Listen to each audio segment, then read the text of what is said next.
You were told progress belongs to the modern world. That innovation started recently. That science is a new dominance. But that's not the full story.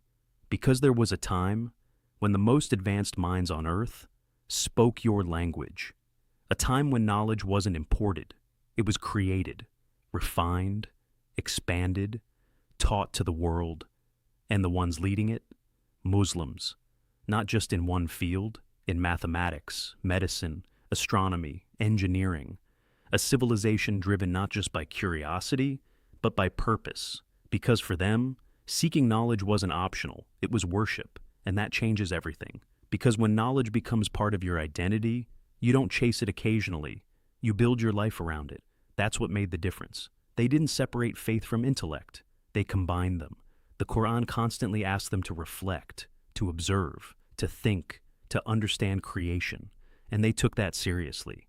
So they studied the stars, not just to admire them, but to understand their patterns. They explored medicine, not just to treat illness, but to preserve life. They developed mathematics, not just for theory, but to solve real problems. And that mindset created something powerful, a culture of learning, where knowledge was respected, supported, funded, libraries were built, institutions were established, scholars were valued, and knowledge was shared, not hidden, not restricted, shared. Because the goal wasn't control, it was contribution. And that's why the impact spread, beyond borders, beyond cultures. Because truth doesn't belong to one group. It benefits everyone. But here's what most people don't realize. That level of progress was not random. It was structured, built on discipline, consistency, and a clear purpose. Because they understood something critical.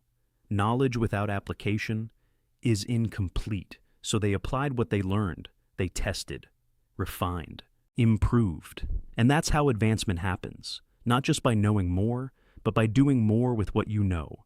But then something shifted, slowly, quietly. The priority changed from creating knowledge to consuming it, from leading to following. And that shift changed everything. Because once you stop producing, you start depending.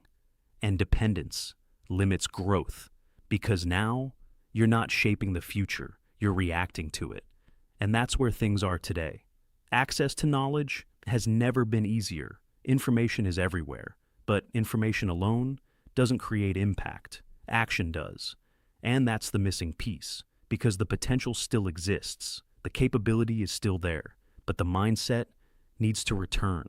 The discipline, the consistency, the purpose. Because without that, history remains history. Something you admire, but don't continue.